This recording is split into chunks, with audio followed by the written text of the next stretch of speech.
Irmãos, vamos abrir a nossa Bíblia no livro de Ruth. Hoje nós veremos esse livro, faremos um panorama. E é um livro pequeno, de todos que nós vimos até agora, nesse ano, é o menor. E na verdade, de todas as escrituras, também é um dos menores, tanto do Antigo Testamento quanto do Novo. Não é o menor, mas é um livro pequeno, mas um livro muito precioso, tanto literariamente quanto historicamente e principalmente teologicamente. Ruth, capítulo 1. Nós vamos ler, a princípio, um versículo que se torna emblemático no livro de Ruth, muito conhecido, em alguns momentos utilizado de uma maneira descontextualizada, mas que nós vamos entender a sua importância. E na verdade é um versículo chave para a compreensão do livro de Ruth. Versículo 16. Ruth, capítulo 1, versículo 16. Vamos ler juntos esse versículo? Ruth, capítulo 1, versículo 16. Leiamos. Disse, porém, Ruth: não me instes para que te deixe e me obrigue a não seguir-te, porque aonde quer que fores, irei eu, e onde quer que pousares, ali pousarei eu. O teu povo é o meu povo, o teu Deus é o meu Deus. Irmãos, quem que gosta de assistir filme? Levanta a mão aí. Filme é bom, né? Ô Soélio, qual tipo de filme que o senhor gosta?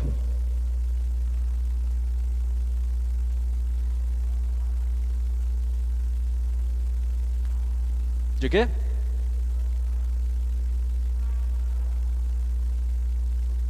Ah, filme de ação. Ô Nise, que tipo de filme que você gosta?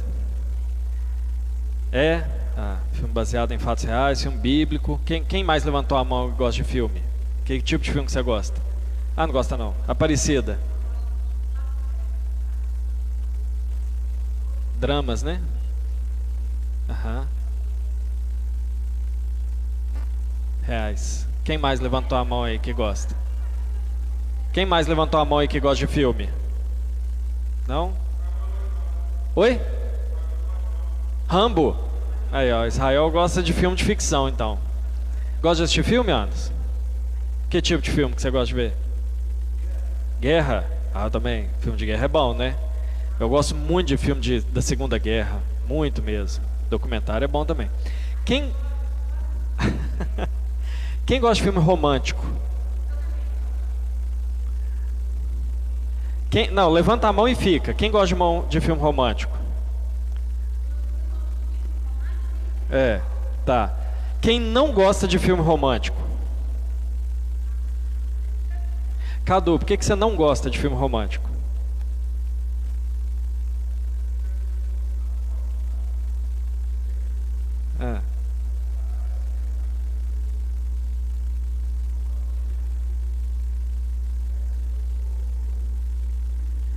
Uma pedra de gelo.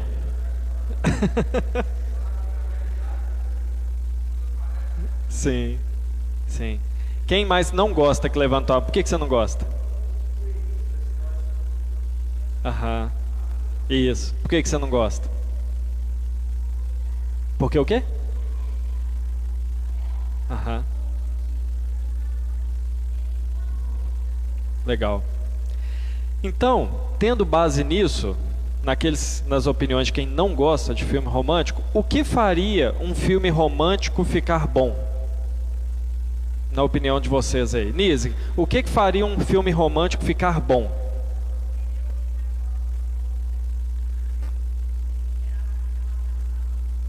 Aham. Sim. Então, para você tinha que ser mais real. Sim. Quem mais? Carla, o que faria um filme romântico? Mesma coisa?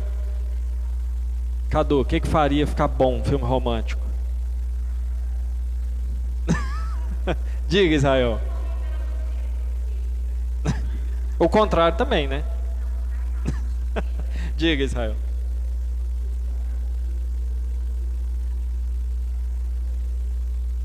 Termina o quê? Sim.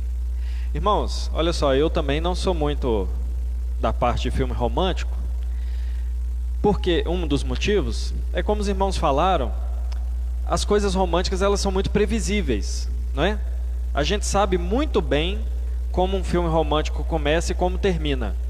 Via de regra, é um casal que no início se apaixona, acontece alguma coisa que atrapalha a relação, normalmente envolve-se ou circunstâncias ou outra pessoa, parece que vai dar errado, mas no final dá certo, né? Basicamente é isso aí, muda só o nome dos personagens e o momento histórico onde acontece. E o que faria um filme de romance ficar bom, como os irmãos estão falando, é, ainda que ele fosse previsível, ele fosse real, ele fosse realista, ele fosse algo que não tão midiático assim, não tão extraordinário. Isso faria um romance ficar bom. E eu falo não somente de filmes, mas eu falo de livros também.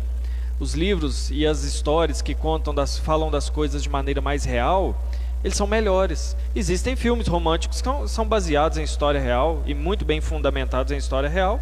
Eles são certamente melhores. Eu estou perguntando isso, irmãos, por quê?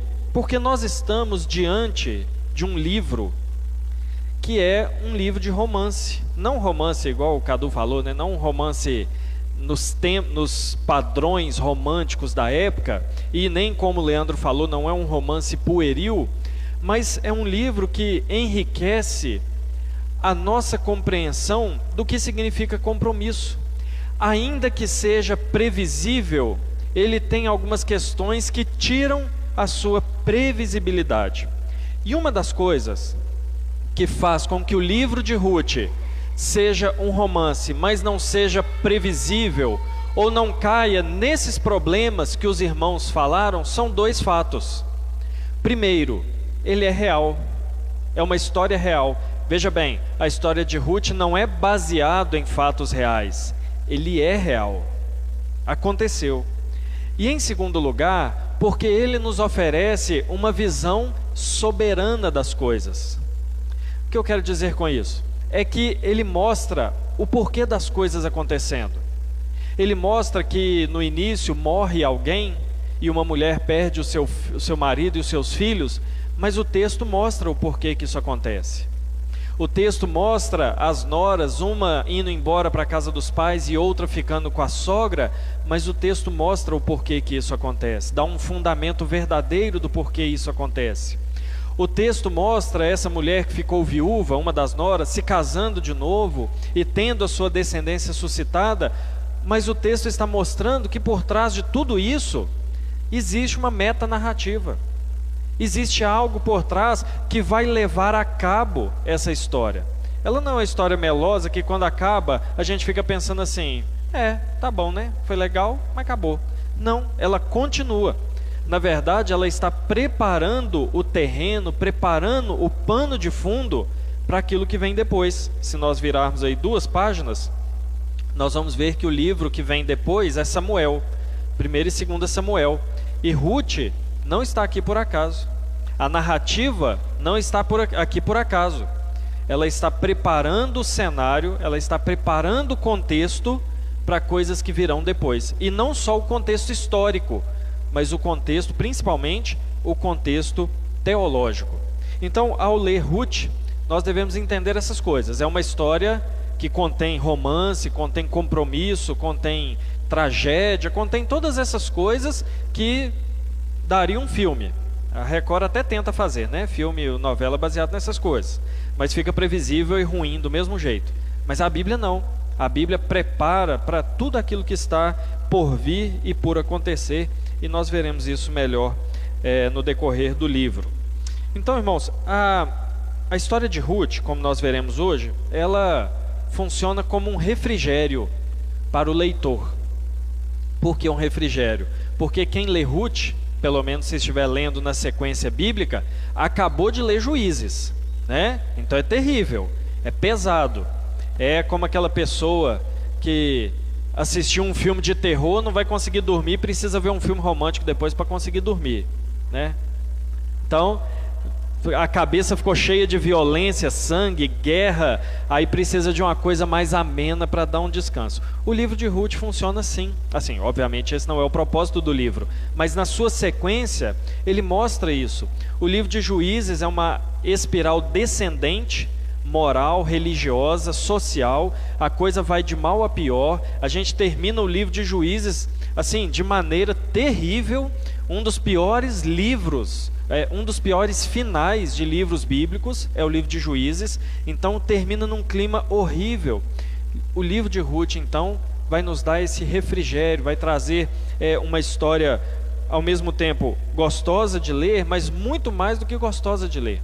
É um livro de esperança, é um livro de estabelecimento e demonstração da provisão e da soberania de Deus sobre todas as coisas. É um livro que, através de compromissos feitos pelos personagens, revela o compromisso do próprio Deus com o seu povo, de nunca jamais abandonar o povo. Então, o livro de Ruth, ainda que ele comece com uma tragédia, ele termina com um final feliz, por causa de fé, confiança no Senhor, por causa de um amor abnegado e por causa de um compromisso sincero. E essas coisas fazem do livro de Ruth terminar com um final feliz. E essa história, ela é conhecida e, de certa forma, muito atrativa, né? De maneira muito breve, nós poderíamos resumir o livro como uma fuga da fome, uma morte trágica, um romance inesperado e uma tensão e um desfecho feliz, mas que não tem, como eu já falei no início, só o objetivo de ser um romance, ou um livro histórico ou poético, mas tem o objetivo de lançar o terreno teológico e histórico e pactual para aquilo que a Bíblia nos ensinará depois.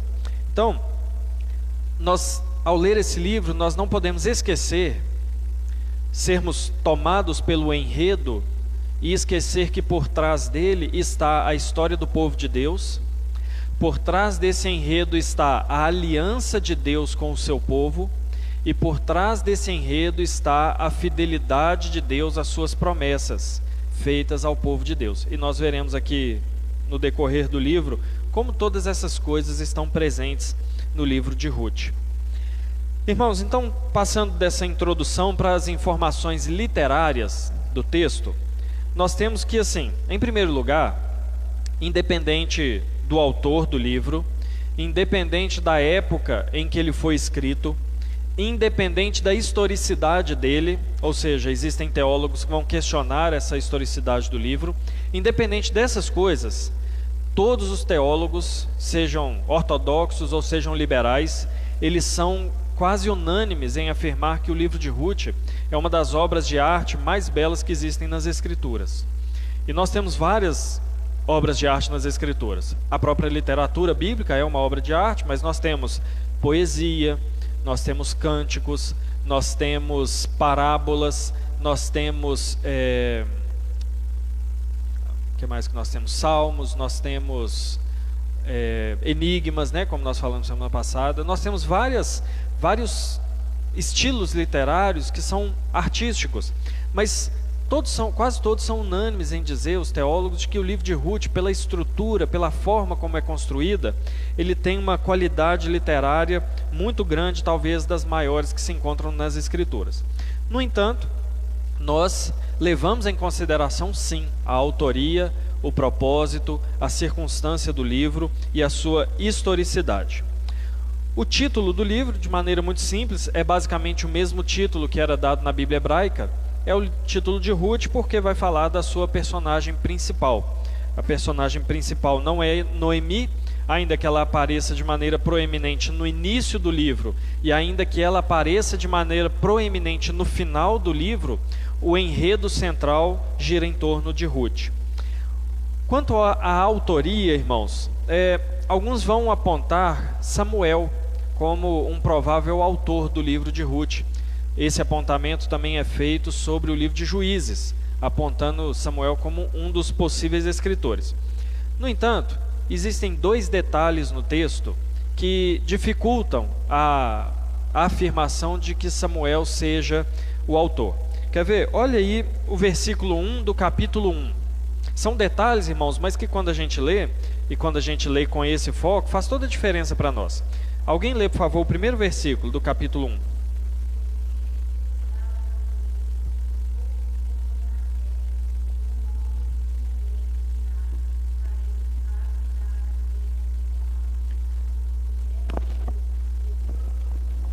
Irmãos, como que esse versículo nos ajuda a entender que provavelmente não foi Samuel que escreveu o livro? Faz sentido? Isso. Faz sentido eu falar assim, no Brasil, nos dias do Império, faz sentido, não faz? O Brasil já foi um império, mas não é mais. Mas não faz sentido eu falar assim, no Brasil, nos dias do presidencialismo, não faz sentido, porque nós ainda vivemos numa época presidencialista. Então, é como se a época não tivesse acabado. Quando o texto começa dizendo, na época dos juízes, está apontando para uma época que se encerrou. E Samuel foi o último juiz. Então, Samuel fazia parte da época dos juízes. Se fosse ele o autor do livro, ele não trataria da época dos juízes no passado. Houve na época dos juízes um homem chamado Elimeleque. E existe um outro detalhe também, que está agora no final do livro. Vamos lá no capítulo 4, versículo 18. Eu vou pedir a alguém para ler o versículo 18 até o versículo 22.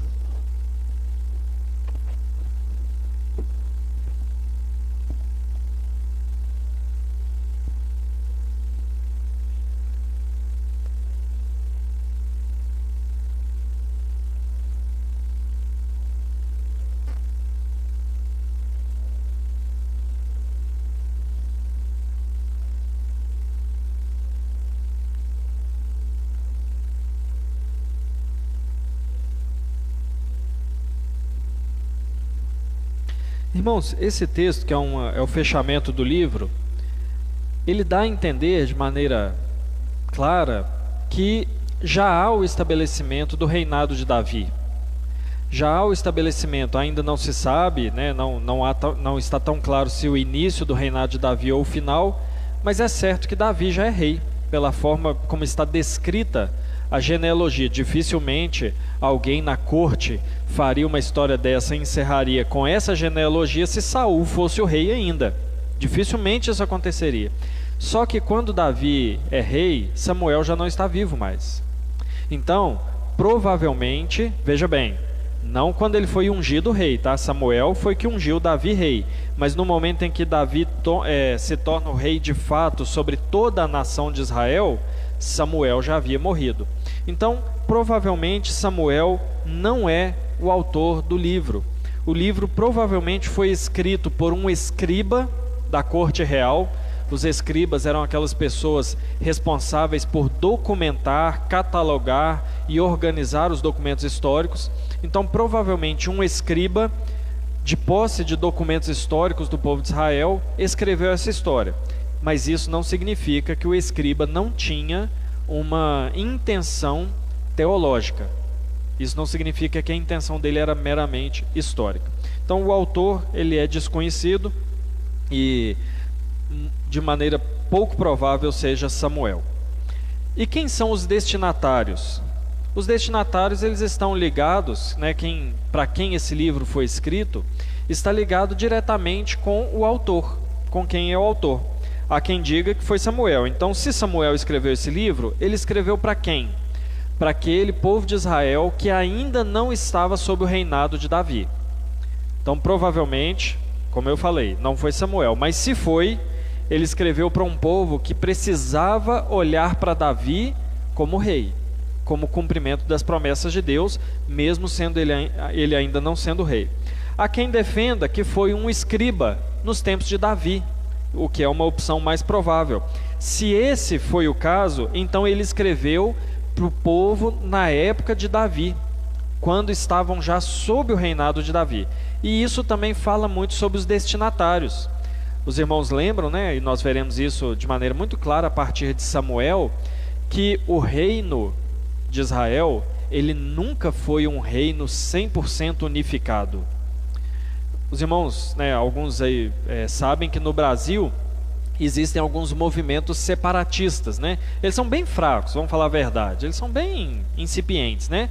Mas tem movimentos que defendem que o Rio Grande do Sul deveria ser uma república separada. Tem gente que defende que o Triângulo Mineiro fosse um estado separado. De vez em quando tem esses movimentos aí. Mas no povo de Israel isso era muito forte. Nunca houve uma coesão tão grande da tribo de Benjamim com as outras tribos. Nunca houve assim aquela unidade forte. Então, sempre houve a necessidade de reafirmar Davi como o cumprimento das promessas de Deus. Sempre houve essa necessidade. Então, se o livro foi escrito por um escriba nos tempos de Davi, provavelmente esse foi o público. Um povo que precisava olhar para Davi crendo que ele havia sido levantado por Deus como rei em Israel. Há quem defenda, alguns teólogos vão defender, que esse livro foi escrito depois de Israel sair do cativeiro babilônico, uma escrita muito posterior. Então, existem alguns teólogos que vão dizer que o povo passou toda a época do reinado, foi para o cativeiro babilônico sob o poder de Nabucodonosor, e quando eles voltaram do exílio, então escreveu-se essa história. Se esse foi o momento histórico da escrita de Ruth, então o público também é um público diferente. E qual é esse público? Um povo de Israel que precisa ter a soberania e a providência de Deus reafirmada. Um povo que precisa lembrar que eles ainda são o povo de Deus e que esse povo ainda é governado por alguém que vem da descendência de Davi. Então existem essas três grandes linhas de pensamento a respeito do livro de Ruth. Os irmãos lembram, né, que eu já falei aqui, que os livros antigos, eles não são tão fáceis de identificar quem escreveu e quando escreveu. Os livros do Novo Testamento são muito mais fáceis, mas os do Antigo Testamento sofrem com esse problema. Mas, então, para nós, irmãos, qual linha nós seguimos? Para nós, por questões literárias, provavelmente o livro foi escrito na época de Davi mesmo. Então, provavelmente o público era aquele que precisava olhar para Davi como o cumprimento das promessas de Deus. E quais são as circunstâncias do livro? Ou seja, o que o livro conta? O livro narra a história de um homem que sai de Belém com a sua família. A terra de Belém começa a passar por fome e Elimeleque toma sua esposa, seus 2 filhos e vão para Moabe. Moabe, que um povo que morava ao lado do povo de Israel, mas não pertencia ao povo de Israel, eles vão para esse povo atrás de alimento. Diga. Sim. Belém tem esse significado, né, do alimento, onde se provê o alimento, né? E sair dessa casa foi uma falta de fé, né? Foi falta de confiança na promessa de Deus, no sustento, né? Então esse homem sai de Belém com a sua família e vai para as terras de Moabe. Esse homem morre lá e seus 2 filhos se casam com mulheres moabitas, mas esses 2 filhos também morrem. E essa mulher então passa a ser desamparada. Nós temos que lembrar que no mundo antigo não tinha o INSS, não tinha previdência, não tinha pensão. Então a mulher que fosse viúva e sem filhos, ela passava miséria, ela era abandonada, ela era a não ser que tivesse posses, que não era o caso dela.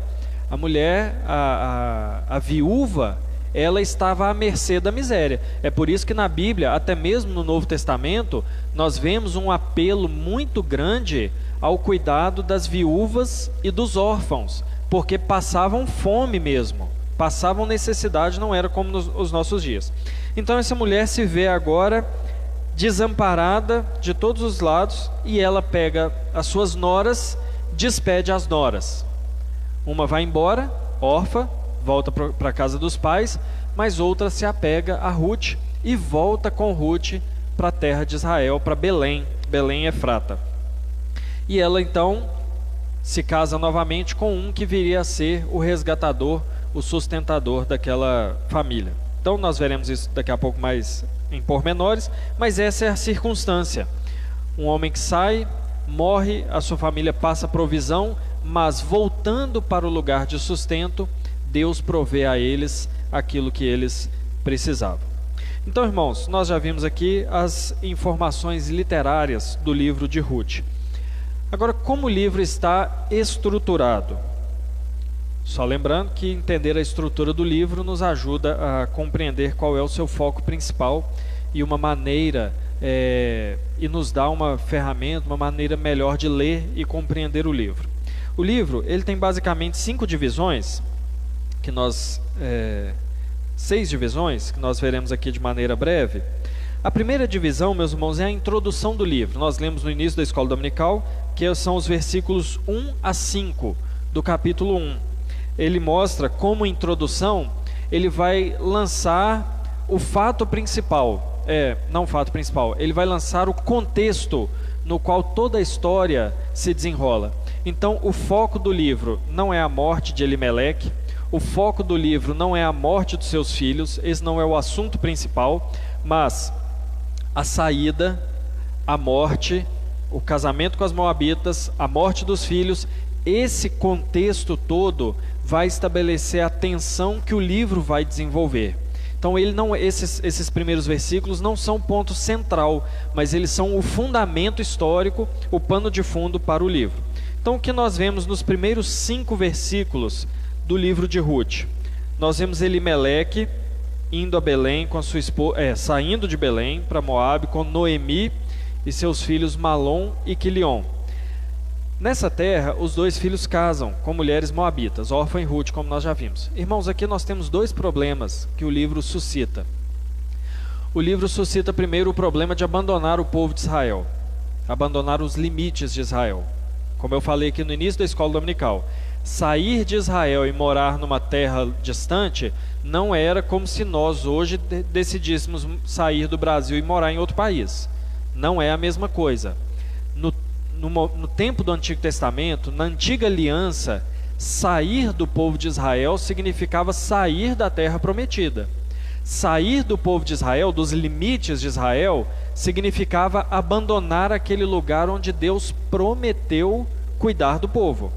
Então, Deus, das suas promessas era levar para uma terra que mana leite e mel, onde Deus cuidaria do povo, e habitar naquela terra era o sinal da fidelidade de Deus.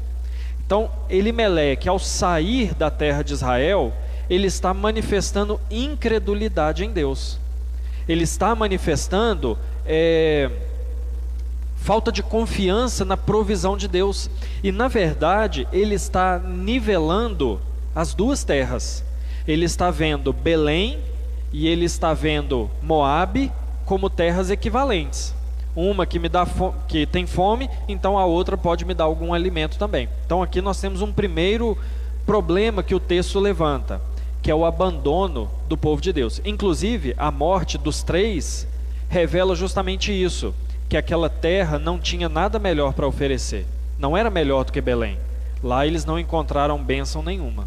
Então, esse é o primeiro ponto. O segundo é justamente o casamento dos filhos dele com mulheres moabitas. Porque é muito claro, e o livro de Juízes nos mostra isso, outros livros também nos mostram, mas o contexto anterior das Escrituras nos mostram que o casamento do povo de Israel com mulheres de outros povos, mais uma vez, também não era como no Brasil se um brasileiro casasse com uma americana, não é nada disso.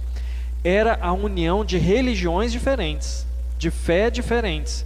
Então, o homem ou a mulher que se casasse com um moabita, ele estava rompendo um laço, um compromisso com o povo de Deus. Ele estava fazendo uma aliança com um povo que servia a outro Deus, um povo que não temia o Senhor.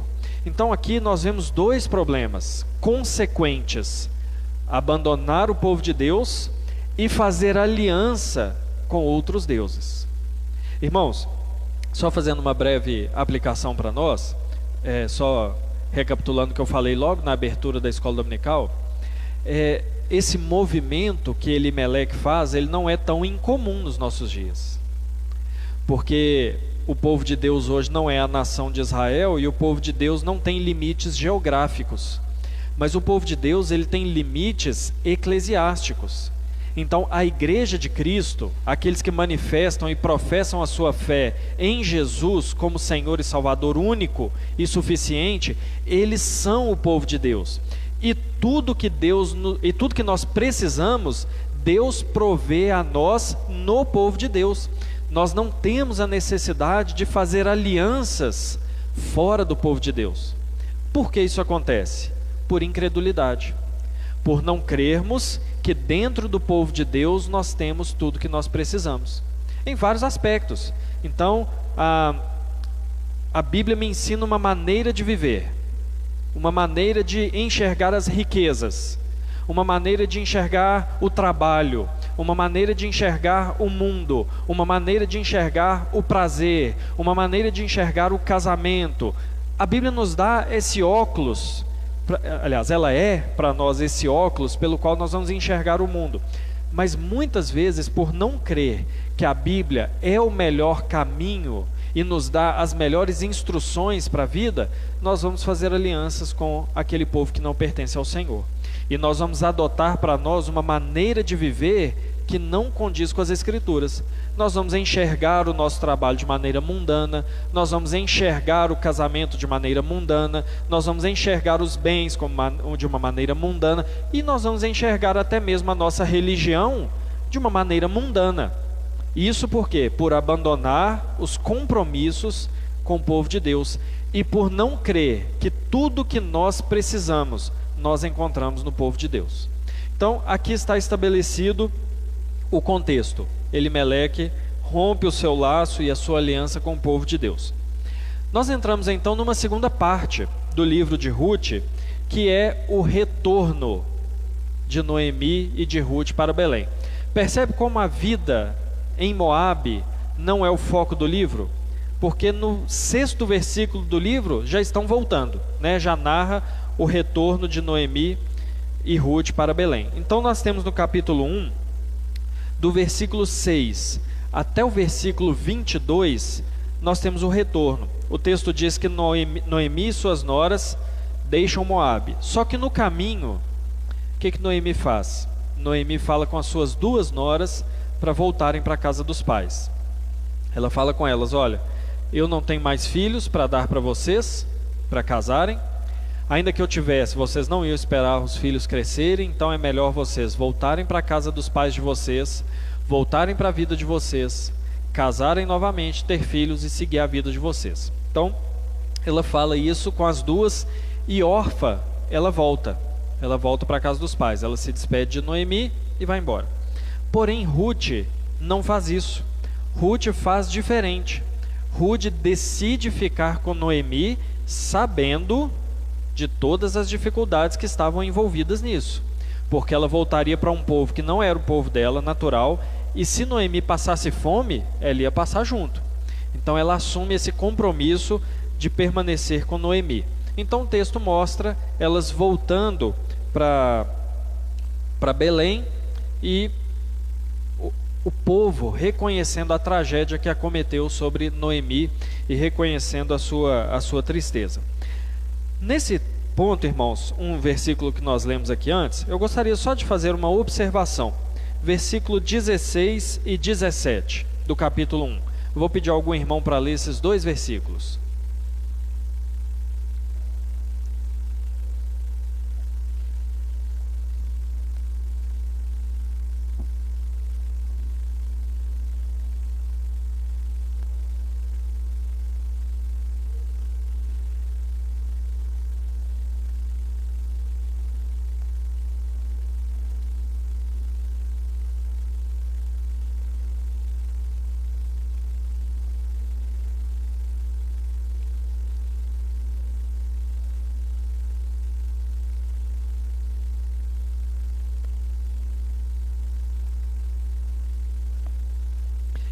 Irmãos, esse texto, normalmente, ele sofre com 2 problemas na abordagem a esse texto.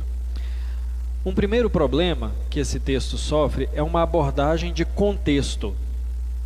Esse texto constantemente é retirado do seu contexto, e ele é usado de uma maneira, num contexto conjugal. Os irmãos já viram esse texto em convite de casamento? Eu já vi. Teve um colega nosso de seminário, ele é pastor aqui em Juiz de Fora. Um professor citou isso, né? Falou assim: gente, esse texto tá errado, esse texto não é de uma mulher falando para o marido. Aí ele falou assim: pois é, eu mandei fazer meu convite de casamento semana passada com esse versículo. Ele tinha mandado fazer, Marco César. E normalmente isso é feito. Só que esse versículo, irmãos, é muito bonito esse texto, mas não é uma mulher falando para o marido e nem o contrário. Esse texto, ele é uma nora falando para sua sogra. Então, em um primeiro momento, sofre esse problema de contexto, que é o problema que nós sempre falamos aqui, de retirar um texto do contexto maior, e que pode dar a ele um entendimento equivocado.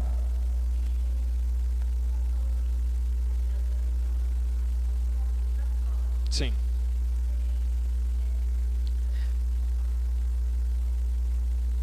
Não, sim. E eu nem estou falando isso que é pecado pôr esse versículo em convite de casamento, não.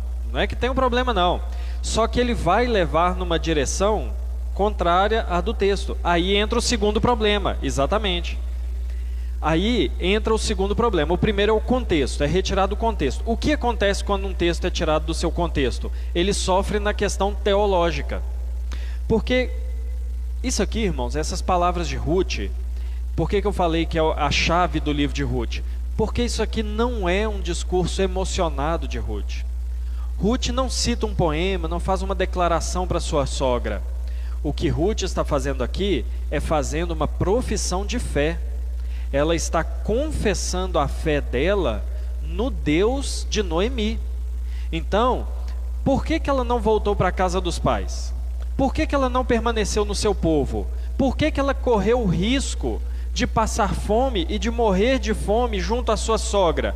Porque ela confiou no Deus de Israel. E aqui é o ponto-chave do livro de Ruth, porque tudo o que vai acontecer depois é porque ela creu no Deus de Israel. Então, se a gente tira, aí o parecido é o que eu estava falando, se eu tiro esse texto do contexto, eu posso levar para esse lado do compromisso de uma pessoa com outra.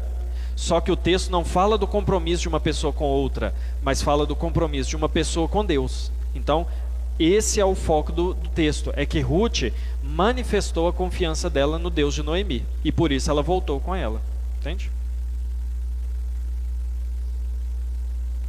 Uhum. Sim. Sim. Exatamente. Ela fala que o teu Deus é o meu... Aliás, ela fala várias coisas aqui que são chave na aliança de Deus com Israel. Ela fala que o seu povo será o meu povo. Isso aqui, irmãos, é assumir toda a cultura e a religião do povo. Quando ela fala o seu povo é o meu povo, ela está renunciando à maneira de viver moabita. Ela não está simplesmente falando que ia ter uma identidade israelita. Ela ia mudar o modo de vida dela para se enquadrar no povo de Deus. Então ela fala, o seu povo vai ser o meu povo, o seu Deus será o meu Deus. Quando ela fala de morrer e ser sepultada, irmãos, isso aqui é importante porque a compreensão de morte e de sepultura e de vida pós-morte do povo de Israel para os povos ao redor era completamente diferente. Então, ao falar de morrer e ser sepultada como Noemi, ela está inclusive, possivelmente, manifestando uma esperança escatológica nas promessas de Deus. Porque a gente sabe que essa fé na ressurreição, ela não começou em Jesus. Hebreus diz que os patriarcas morreram nessa esperança de que eles teriam uma pátria superior. Então, Ruth, quando faz essa menção de morrer e ser sepultada com ela, ela está manifestando a fé nessas coisas, na esperança futura. E ela fala, faça-me o Senhor o que lhe bem aprouver, se outra coisa não seja a morte, quem não seja a morte me separar de ti. Ou seja, ela está confiando em Deus, inclusive, é interessante aqui, que ela mostra uma confiança em Deus que Elimeleque não manifestou, o marido de Noemi, porque ela entende que o afastar-se da aliança produz maus resultados. Por isso ela diz que o Senhor me faça aquilo que Ele quiser, se eu me afastar de ti. manifestando esse entendimento do que significa um compromisso de fé.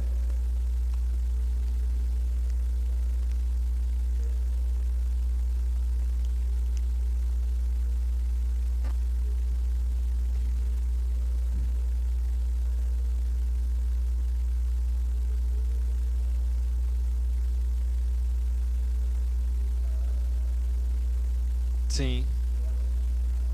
Sim. Uhum. Isso, entre várias coisas, Sr. Tedinho, nós até veremos mais à frente, é uma prova de que o povo de Deus nunca foi separado etnicamente.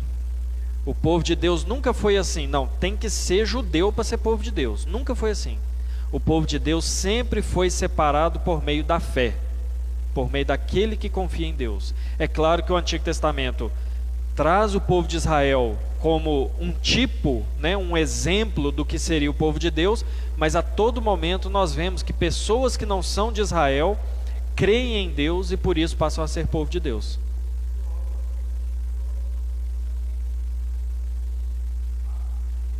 Sim.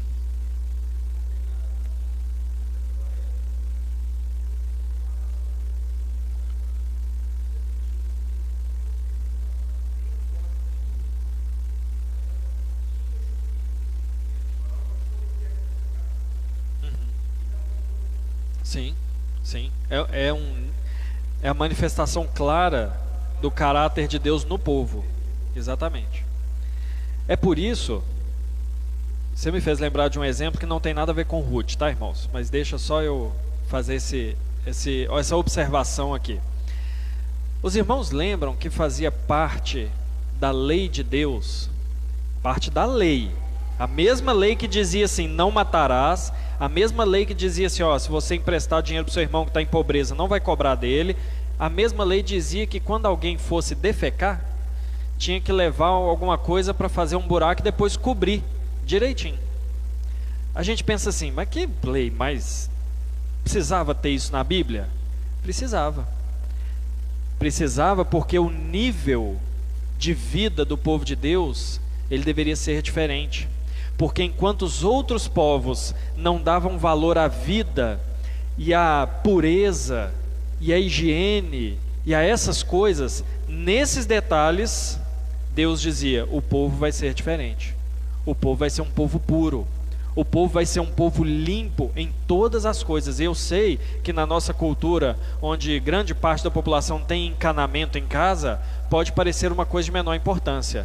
Mas na época, no deserto, entre outras nações de cultura mais primitiva, isso fazia toda a diferença. O povo de Deus era destacado pela sua inteligência, como diz Deuteronômio capítulo 4, e pela maneira como eles se conduziam, pelas leis justas que eles tinham. Então tudo isso era sempre o povo de Deus manifestando o caráter de Deus. Aí eu faço uma ponte disso para o povo de Deus hoje. Irmãos, existem detalhes na nossa vida que glorificam a Deus. O fato do cristão, mais uma vez, eu vou falar de algo que parece besteira, mas não é. Eu não sei se os irmãos já tiveram a oportunidade de ver que alguém, depois de conhecer o Evangelho, anda mais bem vestido, penteado, mais cheiroso, andando de maneira mais ordeira. Ah, mas que bobeira isso. Não é bobeira, porque aquilo que o Senhor faz no nosso coração, Ele se manifesta em toda a nossa vida, e nós passamos a demonstrar de maneira externa a transformação interna que Deus faz em nós. A pessoa é um péssimo funcionário e passa a ser um excelente funcionário, porque o Evangelho transforma todas as coisas. Eu me lembro ainda adolescente, a minha irmã tinha um colega de escola que era simplesmente terrível. O menino era o capeta dentro da sala de aula. E um dia voltou das férias, o menino era outro. O menino transformou. Por quê? Porque nas férias ele conheceu o Evangelho. Ah, mas comportamento de escola, no trato com os colegas, faz diferença? Faz toda a diferença. Por quê? O povo de Deus, que conhece a Deus, é diferente, porque o caráter do próprio Deus vai sendo impresso no povo de Deus, vai sendo moldado no povo de Deus. E todas essas coisas, elas vão sendo diferentes. É por isso que nós temos, irmãos, na lei de Deus, tantos detalhes que são cuidadosos. O sacerdote tinha que usar uma bermuda por baixo da roupa, para suas vergonhas não serem expostas em alguma circunstância. As casas tinham que ter, estava na lei, que a casa tinha que ter eu esqueci o nome que dá, mas tipo um parapeito em cima, para que a pessoa não caísse e morresse. Então são detalhes, mas que faziam do povo de Israel um povo completamente diferente. Okay? Sim.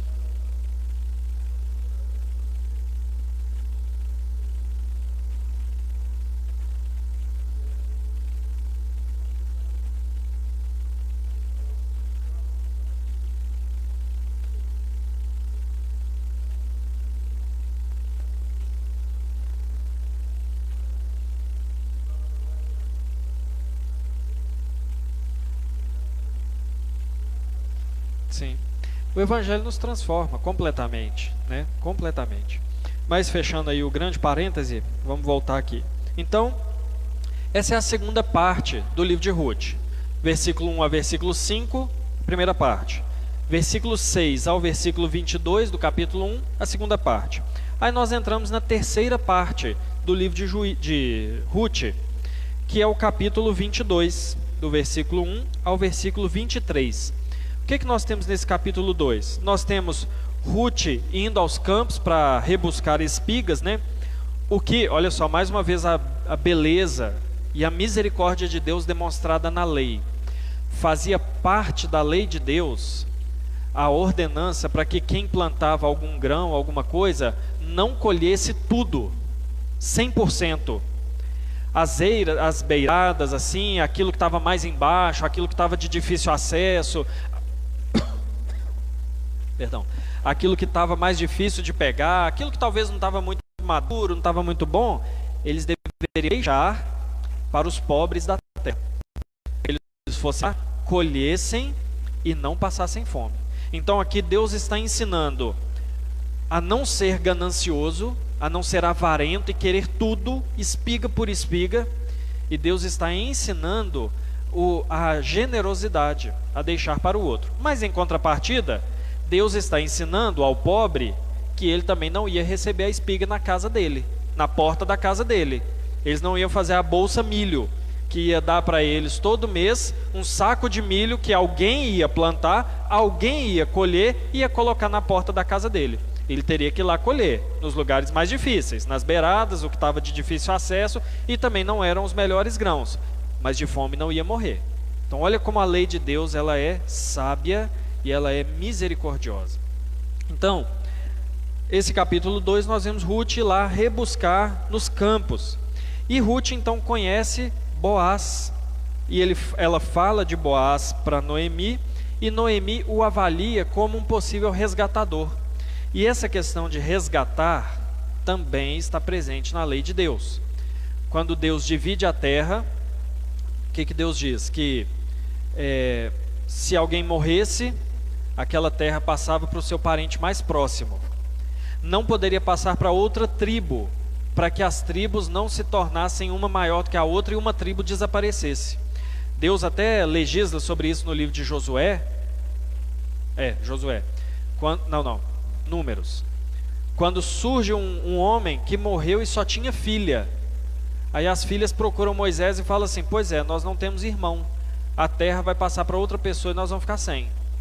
Aí Deus fala com Moisés: está certo o que elas estão falando, porque elas vão ficar sem, então faz o seguinte: se um homem morrer sem filhos, homens, a terra vai ficar para as filhas.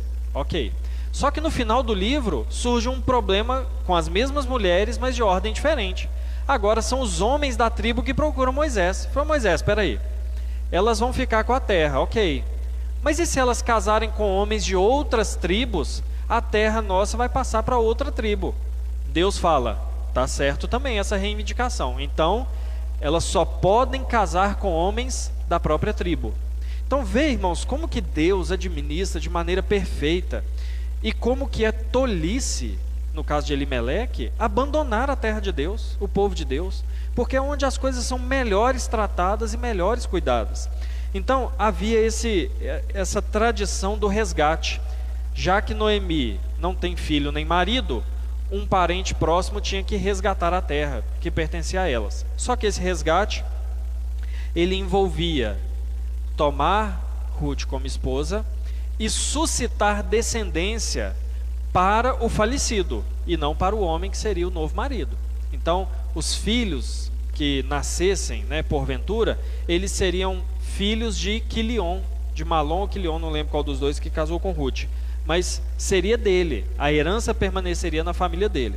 Mas essa é uma tradição. Então, capítulo 2, nós vemos, Ruth conhece Boaz, Boaz permite que ela colha o trigo e dá as instruções para ela, e Ruth vai mostrar a Noemi e falar, e Noemi então vê em Boaz como um possível resgatador. Essa é a terceira parte do livro de Ruth. Nós chegamos na quarta parte do livro, que é onde Ruth já vai de maneira proposital procurar Boaz para ser resgatada por ele. É o que nós vemos no capítulo 3, versículo 1 até o versículo 18. Noemi cria uma estratégia, Noemi chama Ruth e fala o que ela tem que fazer. Você vai colher, tal, você vai chegar para Boaz, vai fazer isso e aquilo e tudo. Então o que acontece? O texto nos diz que Boaz está feliz depois de ter bebido vinho, e aí ele se deita na eira, lá onde estavam os grãos, e de noite Ruth se aproxima, deita aos pés dele, e ele acorda, ele vê Ruth lá e acha estranho, e ela fala, e ela pede para que ele seja o resgatador dela. E aí ele fala para ficar até ali de manhã, e ela pede a ele para cobri-la com a capa dele. Nós vamos ver o que isso significa. Então ali no capítulo 3, nessa parte, nós já vemos uma intenção já direta e objetiva de Ruth em ser resgatada por Boaz. Qual é o problema? Não problema, mas qual a situação específica desse texto? Que existem, irmãos, nós sabemos que a Bíblia usa muitos eufemismos, Então, fala de cobrir os pés quando a pessoa vai defecar, Fala de, quais outros textos? Fala de conhecer quando vai falar do ato sexual. Então a Bíblia usa esses eufemismos. Por causa disso, alguns teólogos não ortodoxos, não reformados, vão dizer que o que Ruth fez aqui foram uma de duas coisas. Ou Ruth se oferece sexualmente para Boaz, para que eles tivessem relação sexual e ele casasse com ela. E alguns dizem que Ruth, lembra do texto que fala que ele estava feliz por causa do vinho? Alguns vão dizer que Ruth tramou para que, estando ele bêbado, se deitasse com ela, tivesse relação sexual com ela e agora se visse obrigado a casar com ela. Então são algumas interpretações, mas que não refletem aquilo que de fato aconteceu. Porque o que parece é que o autor ele vai escolhendo palavras de maneira cuidadosa justamente para não dar essa interpretação. Então nós entendemos que o que Ruth faz é simplesmente se colocar aos pés dele, porque se colocar aos pés ou cobrir os pés nesse sentido era um sinal de humilhação ou de se colocar como servo. Os irmãos lembram o que Deus mandou Moisés fazer quando ele viu a sarça ardendo? Tirar a sandália dos pés, porque estar descalço era sinônimo de humilhação e estar calçado era sinônimo de senhorio. Quando mais à frente Boaz vai fazer o trato lá, o que eles fazem? Eles tiram o calçado e trocam. Porque o calçado era sinônimo de autoridade. Lembra que não era todo mundo que tinha um Nike para andar naquela época. A maioria andava era descalço mesmo. Então eles tiravam o calçado quando iam fazer um acordo, trocando o calçado, mostrando a importância daquele compromisso. Então quando Ruth deita aos pés e ela deita sobre os pés de Boaz, ela está confessando ou ela está apontando para o senhorio dele sobre ela.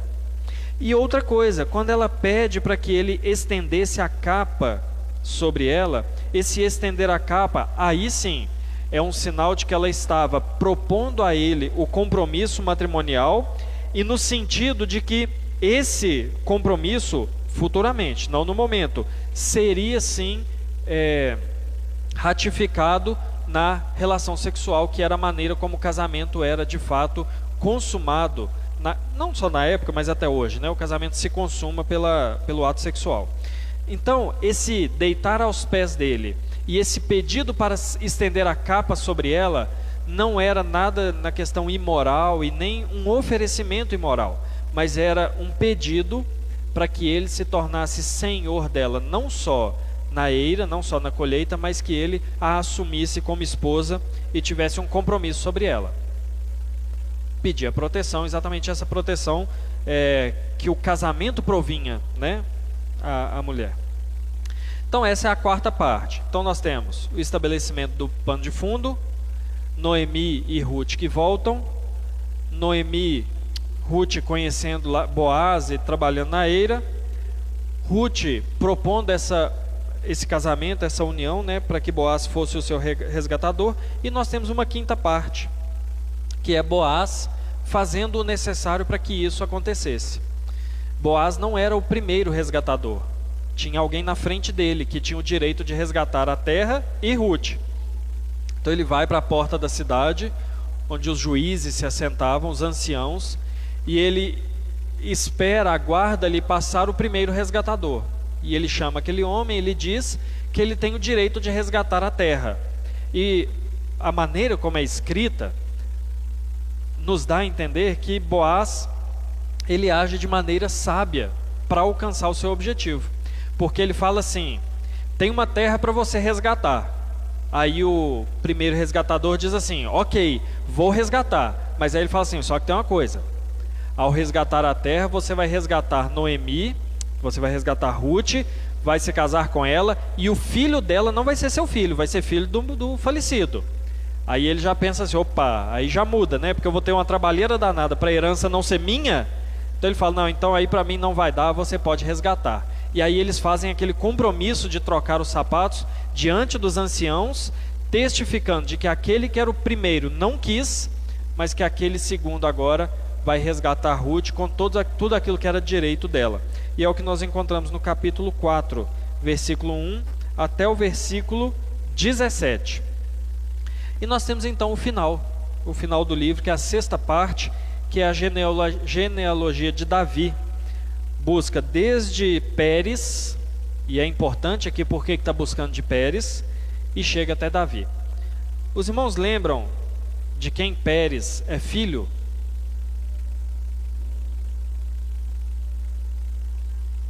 De Tamar. Os irmãos lembram quem era Tamar? Quem? Ela era nora de Judá, ela era esposa de Er. Aí Er morreu, ela se tornou esposa de... como é que ele chamava? Onã.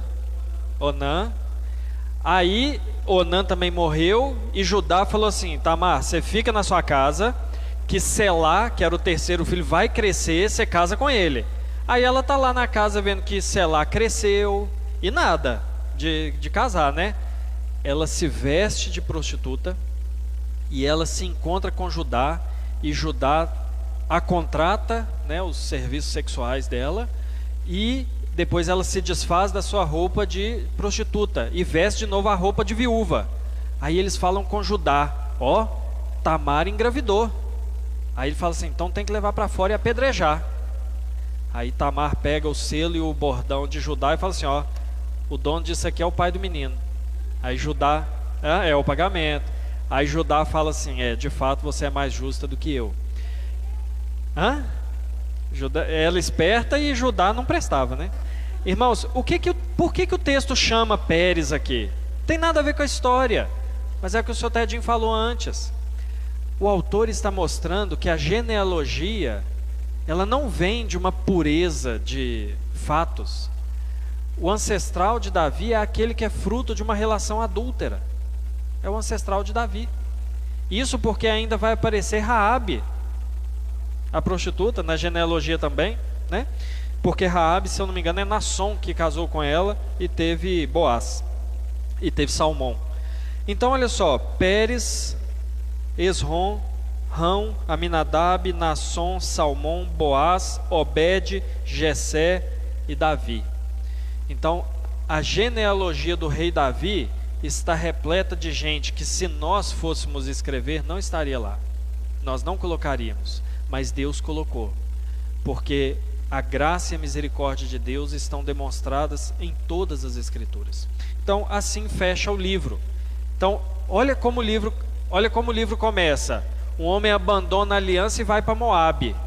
O texto termina dizendo que alguém de Moabe está na genealogia de Davi, porque confiou em Deus. Assim como aquele israelita não confiou, aquela moabita confiou, e ela está na genealogia do rei Davi.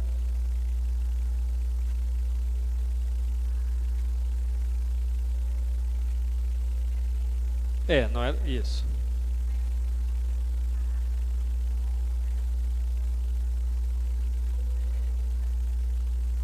Isso. Sim. Então, é isso mesmo. Raabe está no povo de Deus porque ela não, quando ela esconde os espias, ela não faz isso só porque ela viu que o exército era forte. Ela confiou no Deus de Israel. Então ela viu que aquele Deus era superior ao Deus de Jericó. E ela confiou que aquele Deus de fato ia dar a vitória para eles. Então, o caso de Raabe também é uma manifestação de confiança em Deus, e não simplesmente de uma questão política ou social.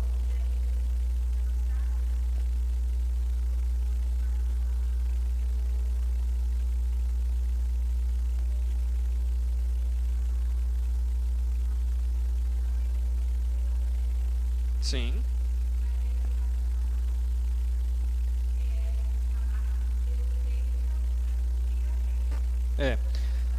No caso de Tamar é um pouco mais... Não entendi, perdão.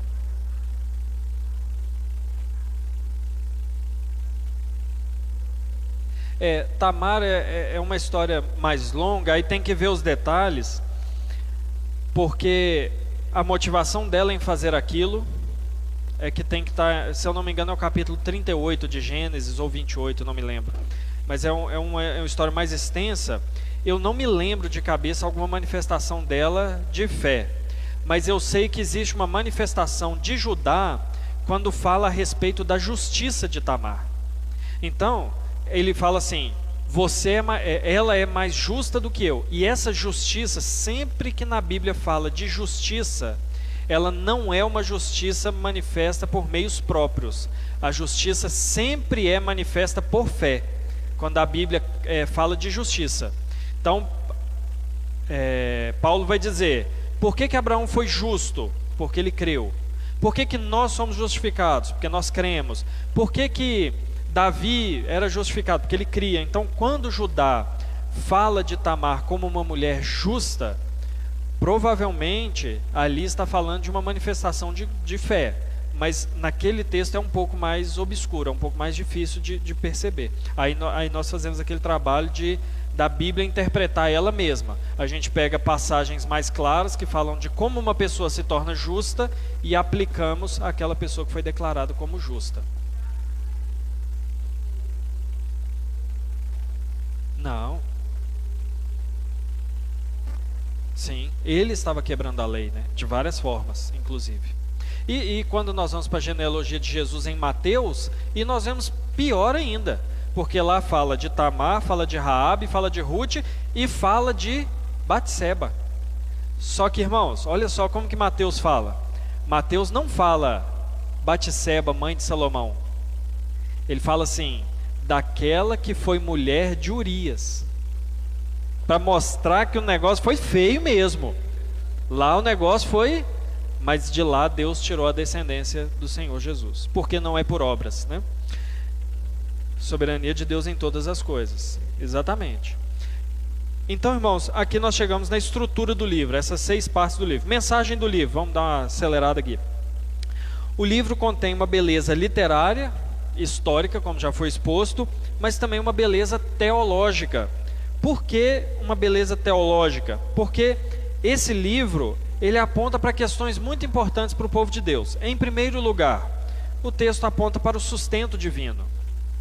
Irmãos, ao narrar a morte de Elimeleque dos filhos, o que o autor está mostrando é o seguinte: não adianta ir para longe do povo de Deus.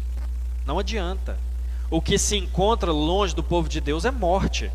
O que o texto está dizendo é isso. Ele saiu de Israel com medo de morrer e morreu longe do povo de Deus. Então o problema não era estar num ou no outro lugar.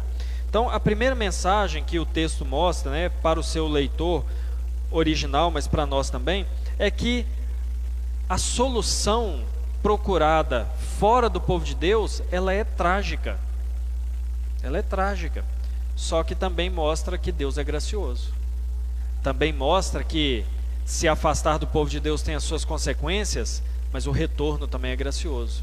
E Deus também age de maneira misericordiosa. E Deus também trata como filhos. Deus não fica assim, né?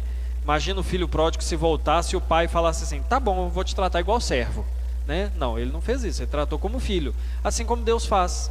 Ruth era moabita, mas foi tratada como filha, porque voltou para debaixo do cuidado divino. Então, o primeiro ensino do texto é essa incapacidade de se encontrar sustento e vida fora do povo de Deus, fora da aliança, fora do compromisso, fora do lugar onde Deus prometeu que ia cuidar do seu povo.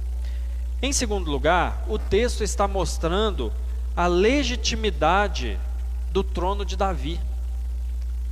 Quando nós vemos o finalzinho do livro, nós entendemos isso, que a intenção do livro é mostrar que Ruth, né, o texto mostra que Elimeleque saindo, a morte, a moabita, humanamente falando, poderiam colocar em risco a destruição da linhagem de onde viria Davi. E nós vemos isso, irmãos, nas Escrituras a todo momento, a linhagem do Messias sob risco. Sara não tinha filho, Sara não podia ter filho, Rebeca não podia ter filhos, Raquel não podia ter filhos, Lia até podia, mas Jacó não gostava dela. Então a genealogia vai vindo e sempre está em risco. Tamar não era dada por esposa a Selá. Então sempre a Bíblia vai mostrando que de alguma maneira é colocado um entrave ali para a genealogia do Messias não prosseguir. Aí Elimeleque vai, ele poderia morrer lá, os filhos morrer lá e acabou. Mas Deus traz de volta a genealogia para preservar a fidelidade de Deus. Deus sempre preserva a sua fidelidade. E o jeito que ele diz que vai fazer, ele faz. Então, Davi, esse livro apresenta o reinado de Davi como legítimo, pela mão e pela provisão do próprio Deus. E um terceiro assunto, mensagem do livro, nós já vimos aqui, nós já até discutimos, que é uma genealogia que manifesta a graça de Deus, porque consta pessoas que não deveriam estar aqui, no nosso modo de ver. Constam pessoas que nós não colocaríamos na genealogia de Jesus. Então essa é a mensagem do livro. 42 gerações, exatamente. Agora, como que nós lemos esse livro de maneira evangélica, né? Fazendo aquilo que nós temos feito em todos os livros? Como eu leio esse livro e encontro nele alguma mensagem relacionada a Jesus ou a sua obra de salvação? Em primeiro lugar, irmãos, nós aprendemos que a vida não é encontrada fora de Cristo. Mas onde que a gente vê isso aqui, né? Não tem nem falando de Messias aqui. Nós entendemos que o povo de Deus, ele é uma pessoa. O povo de Deus é Jesus. Jesus é aquele com quem Deus tem uma aliança. Jesus é aquele que obedeceu a lei de Deus de maneira perfeita. Jesus é o povo de Deus. É por isso que quando Jesus sai do Egito e volta para Israel, ainda criança, Mateus diz que isso acontece em cumprimento ao profeta Oséias, que diz assim: do Egito chamei o meu filho. Oséias está falando do êxodo, de todo o povo de Israel. mas Mateus está entendendo que a saída de Israel do Egito era um apontamento do que o Messias faria. Jesus saindo, ele se torna o povo de Deus. Então, não existe vida, não existe sustento, não existe bênção, não existe aliança com Deus fora de Jesus, porque Ele é o povo de Deus, Ele é o cabeça da igreja. Então nós nos tornamos povo de Deus, não é porque a gente se torna presbiteriano, a gente se torna povo de Deus não é porque a gente se torna evangélico, a gente se torna povo de Deus porque nós nos unimos a Jesus Cristo pela fé. E é isso que faz o povo de Deus. Os limites não são mais geográficos, o limite é de fé, aquele que crê em Jesus. É manifestado pela igreja, visível? Sim, mas a realidade do povo de Deus está na união com Jesus Cristo. Então, ler o livro de Ruth nos ensina isso. Fora da união com Cristo pela fé, não existe vida, não existe sustento, não existe bênção. Deus não tem compromisso algum de abençoar quem não está unido a seu Filho Jesus Cristo, porque Ele é o povo de Deus. Em segundo lugar, nós vemos que a confissão de fé de Ruth, ela foi testificada, veja bem, não estavam paralelos, mas ela foi testificada pelo seu abandono ao antigo povo, às antigas práticas, ao antigo estilo de vida. Então, como que nós sabemos que a fé de Ruth foi uma fé verdadeira, genuína? Porque ela renunciou à vida que ela tinha, ela renunciou aos deuses que ela tinha, ela renunciou ao estilo de vida, à moral, ela renunciou a tudo do passado. Assim também, irmãos, é o que o Evangelho requer de nós. O Evangelho nos convida a crer em Jesus, e nós somos salvos pela fé somente, não por obras. Mas a nossa fé, ela é testificada pelo abandono da vida que nós tínhamos antes de conhecer a Jesus. É o que Tiago vai falar, que a fé, ela manifesta a sua vida, a sua vitalidade, a sua forma genuína pelas obras, por uma vida santa, por uma vida de abandono dos antigos compromissos, dos antigos deuses, da antiga moralidade.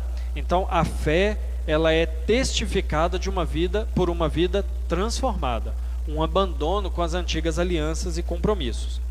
E em terceiro lugar, nós encontramos um personagem em Ruth, que é aquele que nos aponta para Cristo, que é Boaz, como redentor. Boaz fez tudo o que tinha que fazer para resgatar Ruth. Boaz tomou todos os passos necessários diante da lei para ser o resgatador de Ruth, assim como o Senhor Jesus Cristo é o nosso resgatador, como igreja. Ele fez todo o necessário para nos resgatar. Tudo que a lei exigia, Ele fez. O primeiro resgatador que nós teríamos não cumpriu toda a lei, foi Adão, mas o segundo cumpriu. Assim como Boaz, o primeiro não quis cumprir tudo, mas Boaz assumiu o fato de que o filho não seria dele, assumiu o fato de que a herança não seria dele, mas ele fez isso para resgatar Ruth e para sustentá-la e para cuidar dela, assim como o Senhor Jesus faz conosco também. Ele assumiu todo o preço para que nós fôssemos beneficiados e fôssemos cuidados por Ele. Então, nessas três questões principalmente, nós encontramos uma maneira de enxergar o Evangelho no texto e enxergar um preparando a mente para aquilo que Jesus faria posteriormente ao seu povo.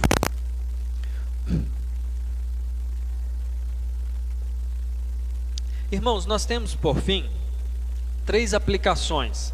Então, os irmãos aí que pegaram o boletim, viram aí que nós já passamos pela introdução, pelas informações literárias, a estrutura do livro e a mensagem do livro e o evangelho no livro, no texto. Agora 3 aplicações para nós encerrarmos. Em primeiro lugar, nós não precisamos buscar alimento fora do povo de Deus. Irmãos, tudo que nós precisamos, nós encontramos no povo de Deus. Tudo. Todo tipo de relacionamento que nós precisamos, nós encontramos no povo de Deus. Nós não precisamos de nada fora do povo de Deus. O mundo não é mais esperto que nós. O mundo não tem ideias melhores para viver do que nós. O mundo não é mais sábio do que o povo de Deus. Nós não precisamos de nada fora do povo de Deus. Tudo que nós precisamos o Senhor nos dá. Sabe por quê, irmãos? Porque o povo de Deus é a pequena demonstração do que será a vida eterna. Só haverá povo de Deus. Se lá nós não vamos precisar de mais nada, aqui também nós não precisamos. Tudo que nós precisamos o Senhor nos dá em Jesus e no Evangelho. Em segundo lugar, irmãos, nós precisamos aferir em nós, na nossa vida, para saber se a nossa fé que nós professamos em Jesus, se ela está sendo testificada pela nossa vida. Nós precisamos saber se a nossa confiança em Jesus, ela está sendo demonstrada na nossa maneira de viver. Ou se nós confessamos uma fé, mas buscamos ainda algum compromisso, algum sustento, algum cuidado longe do Evangelho. Nós precisamos ter uma fé que venha acompanhada das verdadeiras boas obras, que são a obediência ao Senhor Jesus. Precisamos fazer essa análise no nosso coração. E por fim, precisamos entender e reconhecer que a redenção só é encontrada em Jesus. Não existe outra maneira, outro lugar de encontrarmos redenção, resgate, a não ser no nosso Senhor Jesus Cristo. Amém, irmãos?